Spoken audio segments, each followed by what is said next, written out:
बात कह दी है। मैं भी आपके सामने हाजिर हुआ हूँ आपको भलावण देने के लिए, अपील करने के लिए कि चुनाव बहुत महत्वपूर्ण है। अभी राजस्थान भर में लोग याद करते हैं पुरानी सरकार, कांग्रेस सरकार की योजनाओं को। हमने कोई कमी रखी नहीं थी उस वक्त में। जो मांगा मुझसे हमने दिया, शिक्षा में, स्वास्थ्य सेवाओं में, पानी की योजनाओं में, बिजली में, सड़कों में कोई कमी नहीं रखी। इतिहास गवाह है कि हमारी योजनाओं की चर्चा पूरे देश में होती है, चाहे वो चिरंजीवी योजना हो। किसे कहते हैं इलाज फ्री करना? हिंदुस्तान में नहीं, दुनिया में कहीं नहीं 25 लाख का इलाज फ्री होता हो, टेस्ट फ्री होते हो, ऑपरेशन फ्री होते हो, दवाएं फ्री मिलती हो, कभी नहीं हुआ। बाकी पेंशन बुजुर्गों को भी हो, नरेगा की योजना हो, छात्रों के लिए योजना, स्कॉलरशिप की बात हो, स्कूटी की बात हो, सब कुछ किया हम लोगों ने। और भाई को मैंने कह रखा था, भाया तुम लोग मांगते मांग थक जाओगे, मैं देते देते नहीं थकूंगा। और वही किया हमने। राजस्थान गवाह है कि मैंने सबके लिए कह रखा था और जो कहा वो मैंने धर्म निभाया। अब लोग याद करते हैं 2 साल हो गए सरकार को, ऐसी निकम्मी और नकारा सरकार आई है, कोई सोच नहीं सकता। मेरे इतिहास के अंदर वसुंधरा जी 2 बार मुख्यमंत्री रही, तभी 2 साल में उनकी स्थिति नहीं बिगड़ी, धीरे धीरे बिगड़ी स्थिति। पर ये सरकार ऐसी है, बनते ही इसकी साख का पता ही नहीं है, सरकार नाम की चीज नहीं है। लोग हम जाएं किसके बाद में? बिना पैसे दिए कोई काम होता नहीं है किसी का भी, कोई विकास नहीं है, कोई सरकारी सोच नहीं है। पता नहीं क्या हो गया कि ना इनकी चलती भी नहीं, ना एमएलए की चलती है, ना इनके मंत्रियों की चलती है, ना मुख्यमंत्री खुद की चलने लगता। टाइम पास सरकार है ये सरकार टाइम पास सरकार है। और पता नहीं कब तक मुख्यमंत्री बने रहेंगे, ये पता नहीं अभी तक। ये चर्चाएं चलती है कहाँ पर? हमारे यहाँ नहीं, भारतीय जनता पार्टी के अंदर। इसलिए मैं कहना चाहूँगा कि चुनाव बहुत महत्वपूर्ण है। भाई जैसा उम्मीदवार कांग्रेस ने दिया है, खड़गे साहब ने दिया है, राहुल गांधी जी ने दिया है, सोच समझ के दिया है, हम सबको पूछ के दिया है। आप सोच सकते हो, जिम्मेदारी आप सबकी है। आज गांव गांव में राजस्थान में चर्चा करते पिछली सरकार के काम अच्छे थे, उस पर मौन लगाने का चुनाव है ये। अगर वास्तव में ये बात सही है, पिछली सरकार ने काम अच्छे किए थे और सरकार हमारी नहीं बन पाई, कोई बात नहीं, लोकतंत्र है। हम कहना चाहेंगे, अगर प्रमोद जैन भाया जीतता भारी बहुमत से, इसका मतलब है कि आपने पिछली सरकार के कामों पे भी मोड़ लगाई है, ये आप समझ लीजिएगा। इसलिए मैं अपील करना चाहूँगा कि आप लोग जो आए हो यहाँ पर मीटिंग में, कृपा करके आप तो वोट देंगे, आप लोग कृपा करके यहाँ जाने के बाद में एक जनसंपर्क आपका हो। परसों सुबह वोट होंगे, एक दिन बाकी है, सिर्फ कल का दिन है बाकी। आपको मैं आह्वान करना चाहूँगा, मेरा नम्र निवेदन है, आप जाकर के जितना संभव हो गली में, मोहल्लों में प्रचार हम लोग नहीं कर सकते, लाउड स्पीकर से नहीं कर सकते, पर आप जाके घर घर में बातचीत कर सकते हैं, चाय पी सकते हैं अपने दोस्तों के यहाँ पर, अपने मिलने वालों के यहाँ पर जाके मिलिएगा, बात कीजिएगा, समझाइएगा ये चुनाव क्यों महत्वपूर्ण है। देश के लिए चुनाव महत्वपूर्ण है। देश के हालात भी अच्छे नहीं है। राहुल गांधी जी लगातार बात कर रहे हैं, पिछड़ों की बात कर रहे हैं, वो ऐसी की बात करते हैं, गरीब चाहे कोई कौम का हो उसकी बात करते हैं, उसके लिए योजनाओं की बात करते हैं। तो मोदी जी की सरकार जो है, कितनी समझदारी है किसी को नहीं मालूम। वो बात मैं अभी नहीं करना चाहूँगा क्योंकि वक्त भी नहीं है और चुनाव बाई इलेक्शन राजस्थान में हो रहा है। ये बाई इलेक्शन पूरे देश में जो चर्चा हो रही, तारीफ हो रही है अपनी स्कीमों की, पूरे देश वाले इंतजार कर रहे हैं। 2 साल में जो खबरें आ रही है कि भजनलाल की सरकार बिल्कुल फेल हो गई है, काम नहीं कर पा रही है, वास्तव में सच्चाई क्या है? लोकतंत्र में वोटों के माध्यम से मालूम पड़ता है।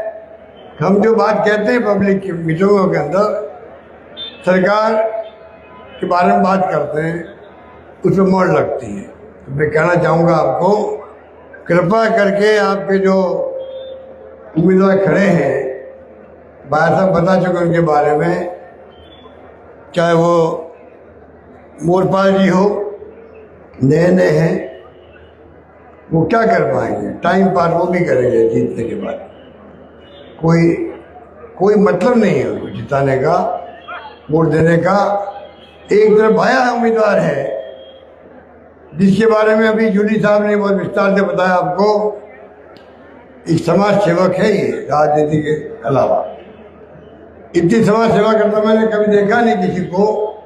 मैंने दवाएं फ्री बाद में करी है योजना आपकी, ये भाया की योजना देख के मैंने करी है राजस्थान के अंदर। ये मैं कर रहा, भाया जो है ये और इनकी पत्नी दोनों मिलके गरीबों की सेवा करते हैं। जो बीमार आता है अस्पताल में, मैंने खुद ने देखा है, दवाइयाँ फ्री पहले कर दी इसने।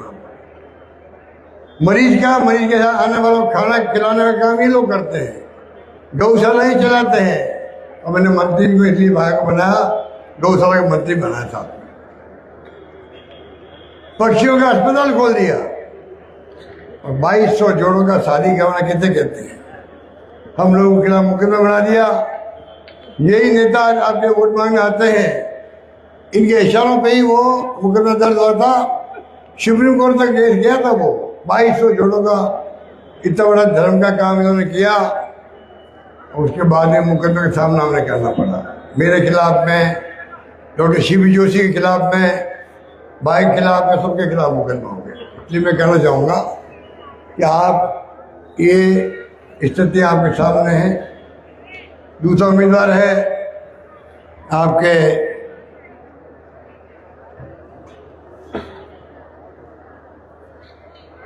नरेश मीणा। नरेश मीणा जी मेरे पास भी आए थे एक बार। मैंने उनको समझाया, चुनाव छबड़ा में हार गए, हमें हरवा दिया। तो मैंने कहा भाई तुमने हरा क्या किया? इतने काम गरीबों को कर रहे थे, उस पर रोक लग गई है। तुम नौजवान हो, थोड़ा धैर्य रखो, तुम्हें लंबा चलना है। तुम अपना गुस्सा कम करो, खत्म करो, प्यार से बात करो, मोहब्बत से बात करो। और इस प्रकार से तुम उछल कूद कर रहे हो, इससे तुम्हें नुकसान है, तुम्हारा भविष्य नहीं बनेगा। अब मेरी बात बड़े प्यार से सुनी और कहा नहीं साहब ठीक कह रहे हो, आप ठीक कह रहे हो। करता करता वापस खड़ा हो गया निभाई के यहाँ पर देवनी उनियारा करना, खड़ा हो गए सुनाओ। अब बताइए आप, कहा तो आया अध्यक्ष जी के पास में, दूताचार्य के पास में, आशीर्वाद लिया इनसे, कांग्रेस ज्वाइन कर ली, खड़े हो गए जाके वहाँ पर। और वहाँ पे आपको मालूम है एसडीओ साहब के साथ में मारपीट कर दी। अरे इस उम्र के अंदर एसडीओ साहब के मारपीट कर दे आदमी, गाली गलौज करे। आप सुनते हो टीवी के अंदर क्या क्या बोलते रहते हैं किनके बारे में। क्या ऐसे लोग भविष्य के नेता बनेंगे? बन सकते हैं? मैंने सही सलाह दी, फ्यूचर में नेता बन सकते हो तुम। पता नहीं वो किन के बहकाव आता है, कौन को गाइड करता है। वो इसके दोस्त नहीं, दुश्मन है इसके, जो इसको प्रवोक करते हैं, इसको सिखाते हैं, भड़काते हैं। वो कोई दोस्त हो ही नहीं सकते। वो दुश्मन का काम कर रहे हैं क्योंकि बातों में आ रहा है। क्या बोलता है सुनता, हम सब सुनते हैं कई बार सोशल मीडिया के अंदर। दुख होता है कि एक नौजवान लड़का जो है वो पूरी तरह मिसगाइड होकर के राजनीति कर रहा है और यहाँ उत्तर के मैदान में फिर बाहर के सामने। आप बताइए, जो भाषा काम दे रहा है, कल ही मीटिंग करी, नेताओं को इकट्ठा कर लिया, बड़े खुश हो रहे हैं। बाकी लोग आके बुला लिए उन्होंने। अरे मीणा समाज तो कांग्रेस का रीढ़ की हड्डी है। क्यों बिना मतलब मीणा समाज को ही तुम क्यों अनावश्यक रूप से परेशान कर रहे हो? तुम्हें चुनाव जीतने वाले हो नहीं। तुम खुद ही जानते होंगे कि तुम चुनाव जीतने वाले नहीं हो। तुम्हारे खड़े होने से फायदा बीजेपी को मिल सकता है, तुम नहीं जीत सकते हो। तो वोट खराब क्यों करो कांग्रेस के? पूरा मीणा समाज, आदिवासी हो, दलित समाज, शेड्यूल हो, ओबीसी हो, आज राहुल गांधी के साथ खड़े हैं सब लोग देश के अंदर। राहुल गांधी दिल्ली के साथ में मुकाबला कर रहा है। और जाति की जनगणना पहली बार 1931 के बाद में जाति की जनगणना का फैसला मोदी जी ने करवा दिया दबाव दे करके। सब जातियों का सर्वे होगा, हर जाति कितनी संख्या है वो बताया जाएगा देश को। इतना बड़ा काम राहुल गांधी ने किया, किसके लिए? ओबीसी हो, एसटी हो, एसटी सबके लिए किया। और ये हमारे आदिवासियों को भड़का रहा है। ये नरेश मीणा कोई तुक नहीं है। अगर ये इसकी हरकतें रही, अभी दादीवादी कह रहे थे कि कमलनाथ मीणा ने तो वसुंधरा जी के कनपट्टी पे पिस्तौल टांग दी होगी और डरा करके टिकट ले लिया। ये नरेश मीणा है। मैं तो कहना चाहूँगा यहाँ के कलेक्टर को, ये कहीं से भी अप्लाई करे पिस्टल के लाइसेंस का। नरेश मीणा को कोई लाइसेंस नहीं मिलना चाहिए, पिस्टल का, बंदूक का लाइसेंस नहीं मिलना चाहिए। ये नौजवान है और भड़का देंगे। कहीं उसने कन्वर्टी लगा दी पिस्तौल किसी के पीछे चला दी, जिंदगी खराब हो जाएगी, बर्बाद हो जाएगी, जेल में भुगतना पड़ेगा। अभी जेल जाना पड़ा इसको 6 महीने महादेव विनेरा में जो घटना करी उसके कारण से। ये चाहता क्या है? अपना फ्यूचर क्यों खराब कर रहा है? मैं आपसे अपील करना चाहूँगा, जाके आप सबको समझाएं। मेरा समाज में समझदारी है, वोट खराब नहीं करेगा, प्रमोद जैन भाई को कामयाब करेगा, मुझे पूरा विश्वास है। इतने मैं लंबी बात नहीं कहता हुआ, इतना ही आप सबसे अपील करूँगा, कृपा करके आज बहुत शानदार जनसंपर्क हुआ है प्रमोद जैन भाई का।